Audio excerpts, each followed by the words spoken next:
Welcome to the Ladies Talk Show. This is your host, Leah Richheimer. We are on chapter 8. We are talking about communication. This is awesome. Anybody who's been watching the show, the last couple of shows, who are like, it's a game changer in communication. It's like, oh, why wasn't I ever taught this from when I was little? So this is our Masora from 3,000-year-old bulletproof track record of success. Stay tuned. You are about to become one of the best communicators on the planet Earth. Okay, stay tuned. Okay, here we go. We're on page 181 in Marriage Secrets, Brash and Bold. Our obvious goal is to be able to say something in a way that our husbands can actually hear it, whatever, hear. Okay. Being brash, bold, harsh, or sarcastic may give us a surge of enjoyment or power for the moment, but it will always backfire. No one wants to be the victim of our jokes. Yet in our society, the more acerbic the comment about someone, the funnier we are conditioned to think it is. We've become a world where humor at another's expense is perfectly acceptable, even encouraged. Maybe it makes for amusing media entertainment, but in reality, it wreaks havoc with relationships. In this upside-down world, it seems like the less you care about others' feelings, the more powerful you appear. Brash and audacious is seen as a winning combination. If you are impervious to others' opinions of you, you are somehow seen as invincible. But perhaps caring about others' opinions of us is what keeps us from being cruel. Maybe that very self-consciousness of deeply caring about how we are perceived is what helps us to connect well with others. Don't be so sure that the bully attorney or the fabulously wealthy celebrity who have an enviable position of being able to say whatever they want aren't paying an exorbitant price for the privilege of doing so. No one ever feels safe around them. Many people just blurt out whatever comes to mind at the moment. If they thought it, it must be worth saying, right? But that is a recipe for hurting people's feelings. We all want others to think before they say something hurtful to us. So shouldn't we work on that ourselves? So much pain is caused by people just getting things off their chest, rather than carefully considering the effect of their words. If you're not sure if you should say something or not, just don't say it. Think about it later to determine whether it will be constructive or not. I'm going to read one more section. Words create reality.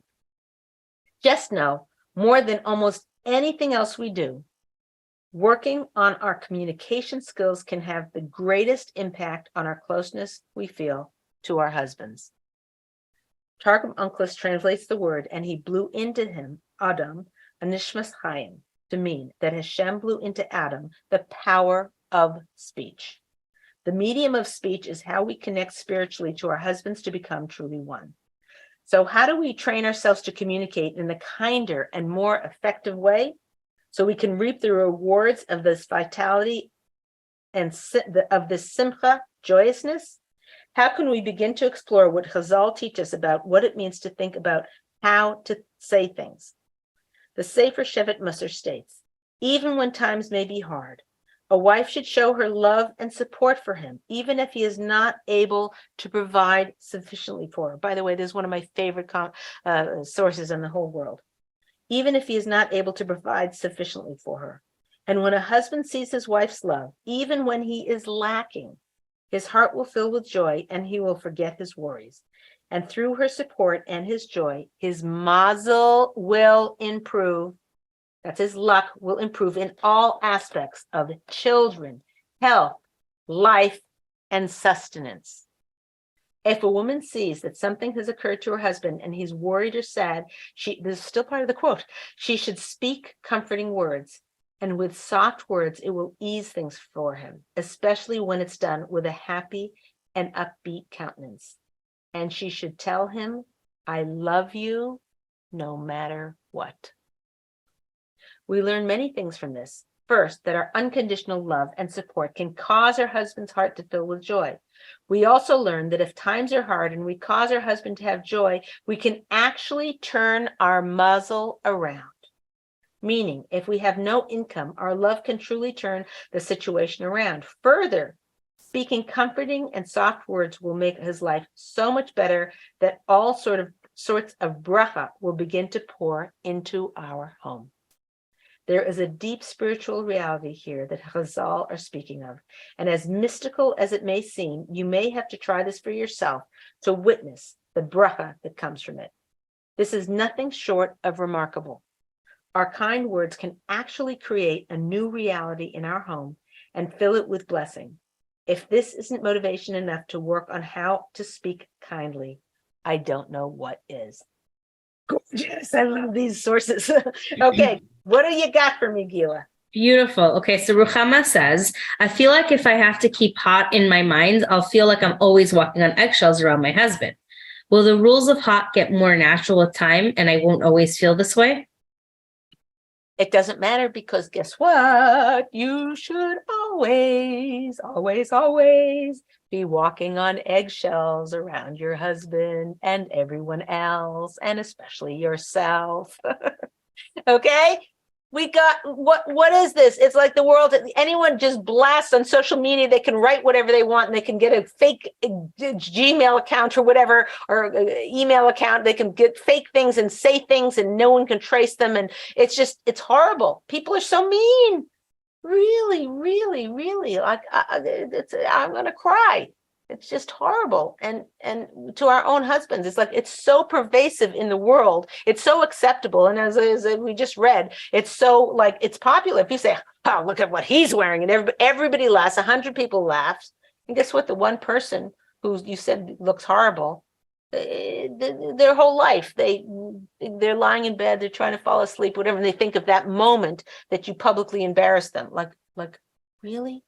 It's evil. It's horrible, horrible, horrible. We have to watch our mouths. It's so precious. And do you think if you sit there and say, oh, you look nasty, and oh, I can't believe you did that, and you're like, nastiness is just pouring out of your mouth, and then you turn to Hashem and say, Hashem, we don't have, we're really struggling with finances. Please, can you help bring more money into our home? Please, I know you've got the power to do it. Do you think your God is listening to that mouth? The mouth that just trashed 20 people? We've got to be more careful, people, myself included. I mean, I can snap just like the next person. I mean, hopefully I'm working on it. And I'm better than I was a year ago and 6 months ago and 10 years ago and whatever, and be better and better and better. And I'm working on it. We're all working on it. But we have to first recognize how serious an avera it is. How serious a sin it is to put other people down and to be nasty and to say harsh things coming out of their mouth. And this thing of, I've got to think of hot, so I've got to think of that, so I'm just I'm just going to say what I want to say because it's too hard to think about that. You should be thinking about that. That's way more important. I mean, you want closeness, right? Hello? But maybe some of you don't want closeness. I don't know.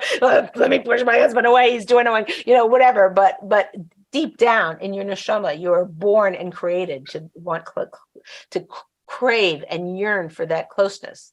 And the way to get it is watching your mouth.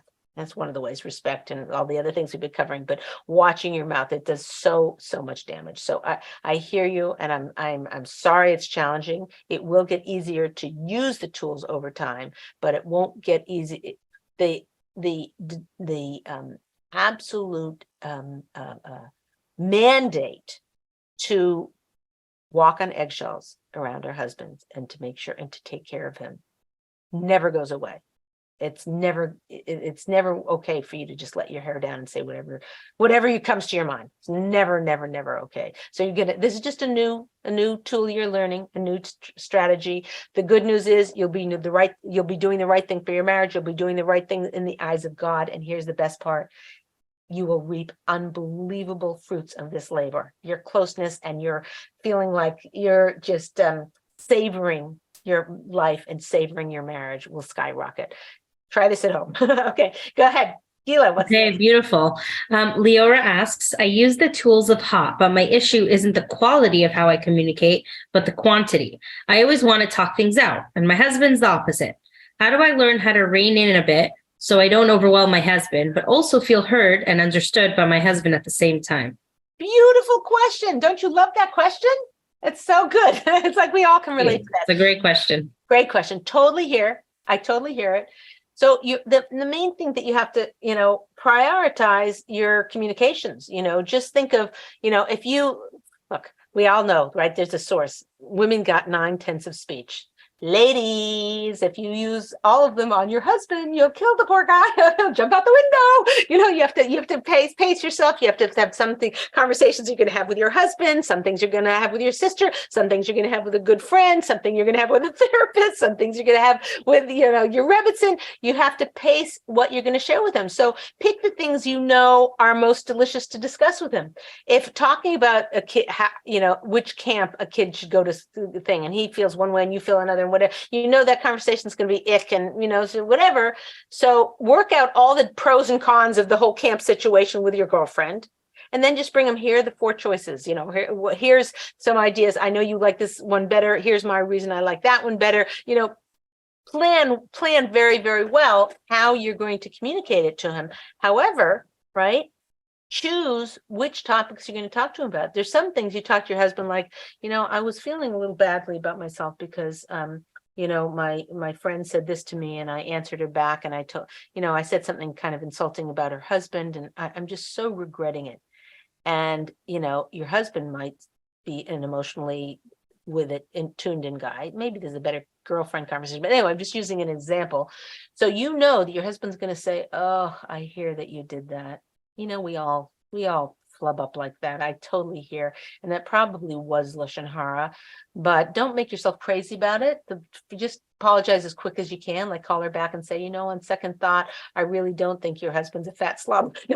Sorry. Oops. Did I say that? No, whatever. I don't think, I was thinking about it and I think I was misjudging your husband or whatever to repair the damage. Maybe your husband's going to coach you through that and walk you through that. And he's great at that. So bring those types of issues to him, and bring the other things about the camp or about, what dress to buy for the wedding you're going to, whatever, those kinds of things to other people. It could be you feel very close to your husband. You want to share all of these things with him, which is lovely. And you should continue to 120, continue feeling that close, but you have to pace yourself. So it's just a matter, the bottom line to answer your question, prioritize your communications. Talk to him about, you've got 10 things you want to tell him.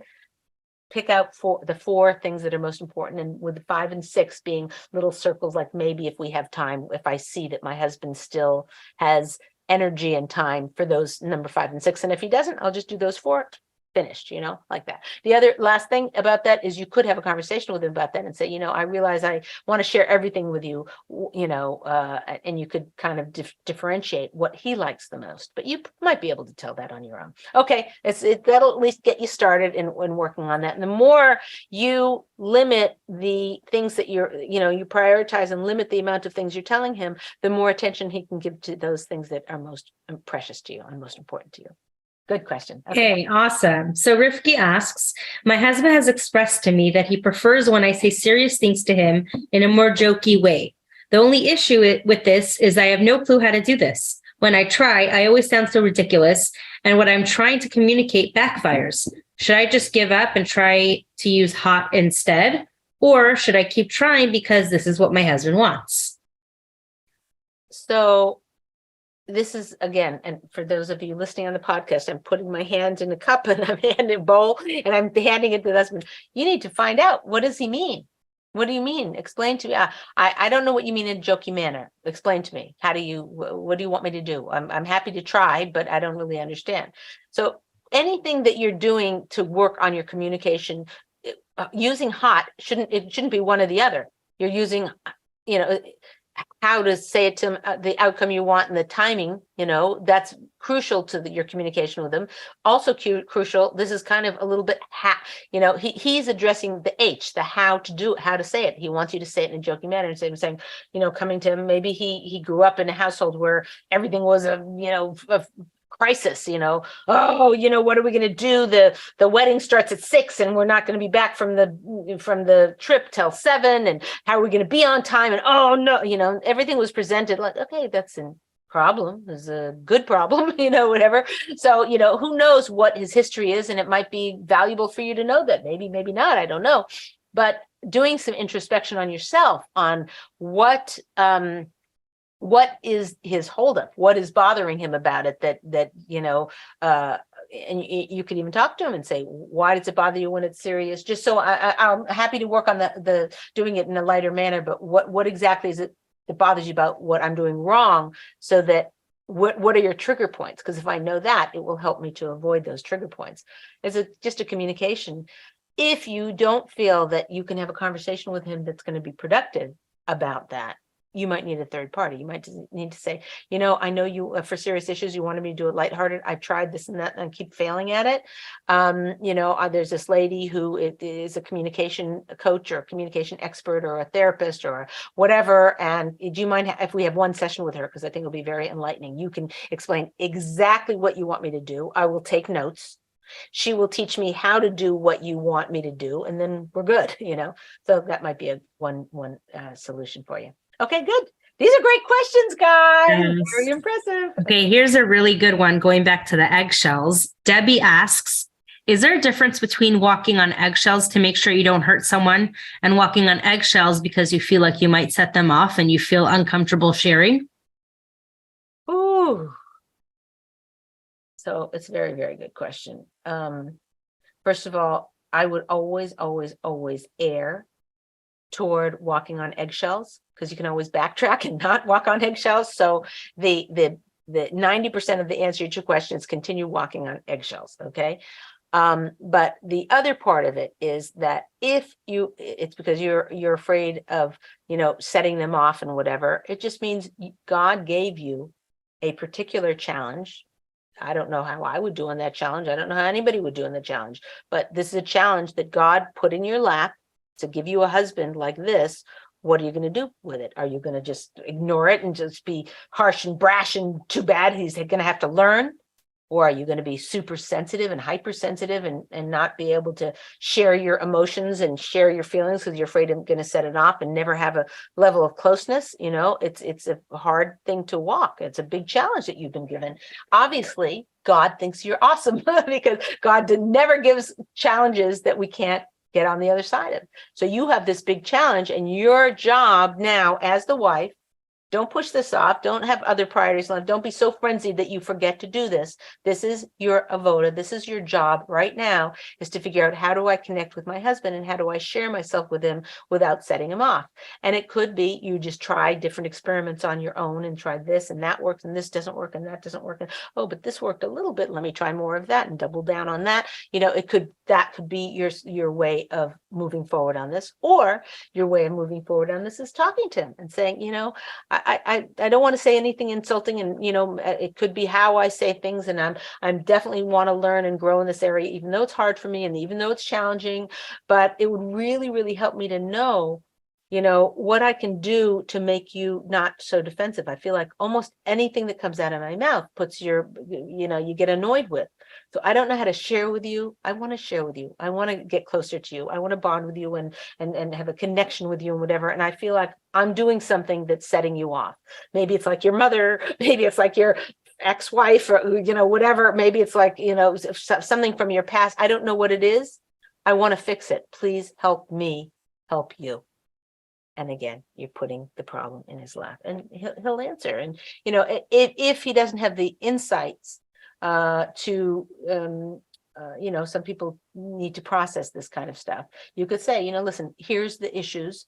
I don't want you to answer me right now because I know you take time to process, which is good. I also do. Or, my sister did. And I always knew that I just would sort of drop the thing in her lap, plant the seeds, and then she'd come back to me in a week and we'd hash it out. So I don't want you to feel pressure to have to come up with a solution to this right now.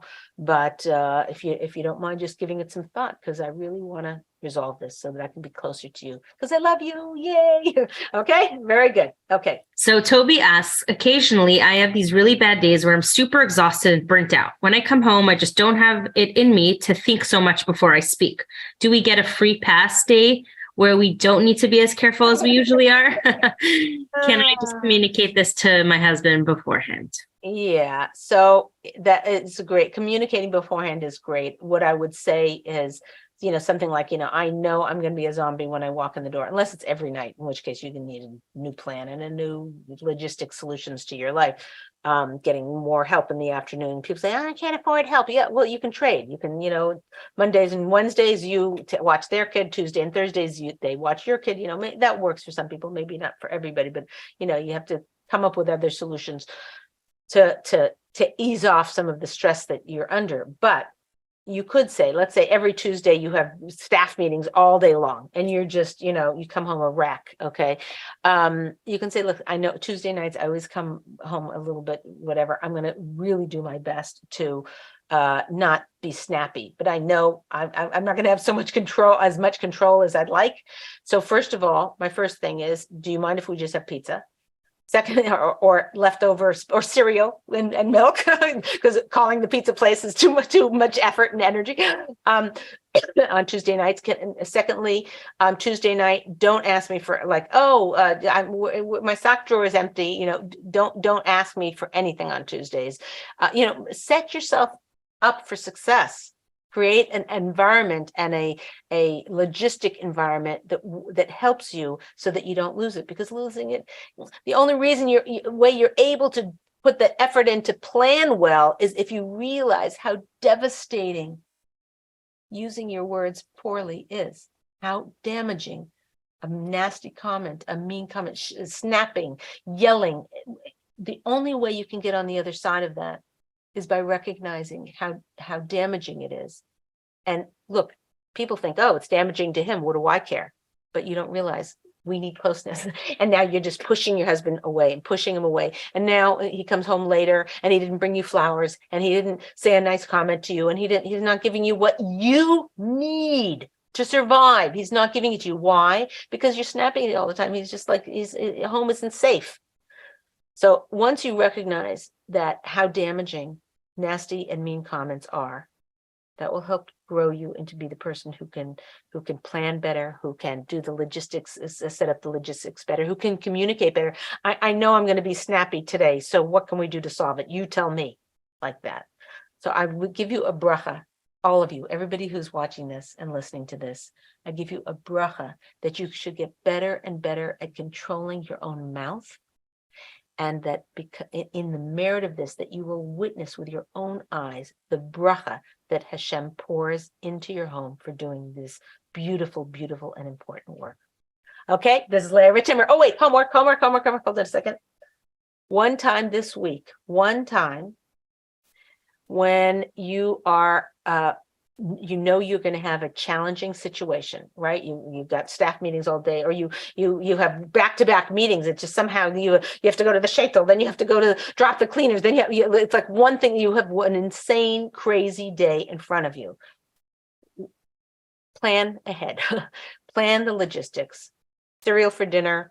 Come home and you are putting on your pajamas at 6 o'clock at night when you walk in the door. Whatever it is, whatever you need to do to make it so that your stress level gets ratcheted down so much that you don't snap.